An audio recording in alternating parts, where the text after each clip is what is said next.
शिवाजी शिवनेरी किल्ल्यावरील शिवाई देवीच्या मंदिरातून त्यांचे नाव शिवाजी महाराज असे ठेवण्यात आले. त्यांच्या आईचे नाव जिजाबाई भोसले व वडिलांचे नाव शहाजीराजे भोसले असे होते.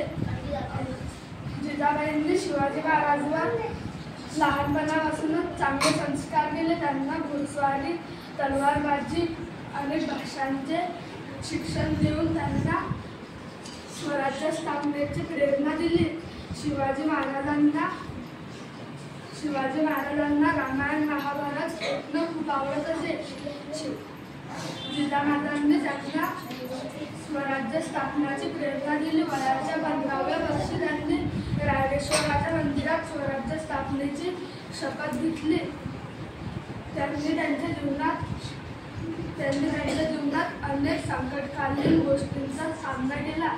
उदाहरणार्थ लाल महालावर छापा, औरंगजेबाच्या भेटीचा प्रसंग, पुरंदरच्या वेळा असे काही त्यांच्या जीवनातील अनेक आपत्कालीन गोष्टी होत्या.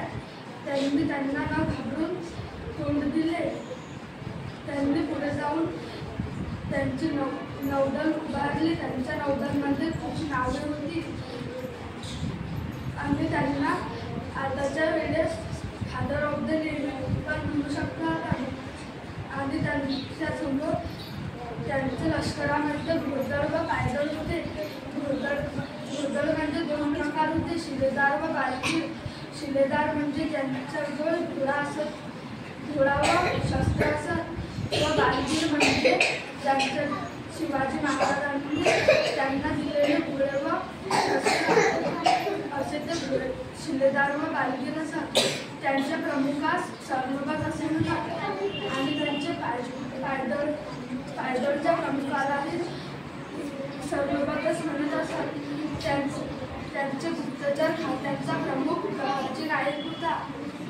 बहरजी नाईक कोणत्याही लढाईच्या पूर्वी त्या स्वराज्याची खडा माहिती आणून शिवाजी महाराजांना पोहोचत असत.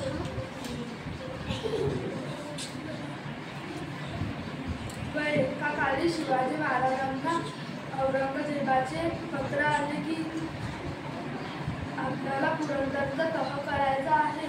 तर शिवाजी महाराज तिथे जाऊन शिवाजी महाराजांच्या स्वप्नात त्या रात्री भवानी देवी आली होती. त्यांनी त्यांना सांगितले की औरंगजेब छळ करणार आहे, तुम्ही सुरक्षा बाळगा. शिवाजी महाराजांनी जिरेटोप, आरमार हे सगळे घालून औरंगजेबीच्या विरोधात गेले व औरंगजेबाने त्यांना पकडले व चाकूने ठार करायला पाहिले. पण शिवाजी महाराजांनी वाघनखांनी औरंगजेबाला मारून टाकले. त्यांनी औरंगजेबाला नव्हतं मारलं, त्यांनी अफजल खानला मारलं होतं. ठीक आहे, अफजल खान तू त्यांना भेटीसाठी आला होता आणि भेटी करून त्यांनी दगा केला. ठीक आहे, त्यांना आलिंगन दिलं. आलिंगन देता देता तुझ्या पाठीमध्ये चाकू खोपण्याचा प्रयत्न केला. तसेच शिवाजी महाराजांना आपल्या पोटातले वाखणं काढले आणि त्याचा कोथळा बाहेर काढला. आणि असे शिवाजी महाराजांनी अनेक प्रसंग केलेले आहेत. त्यांच्या जीवनातील अनेक लढायांमध्ये ते यशस्वी झालेले आहेत. त्यांनी युद्ध करून युद्ध व शक्तीपेक्षा युक्तिवादी त्यांचा विचार खूप चांगला आहे. शक्तीपेक्षा युक्तिवादी त्यांनी आपल्या जीवनात तीर्थवरून अनेक किल्ले जिंकले आहेत व त्या किल्ल्यांचं स्वराज्य स्थापन केलेले आहे. उदाहरणार्थ सिंधुदुर्ग, कोल्हाना असे त्यांनी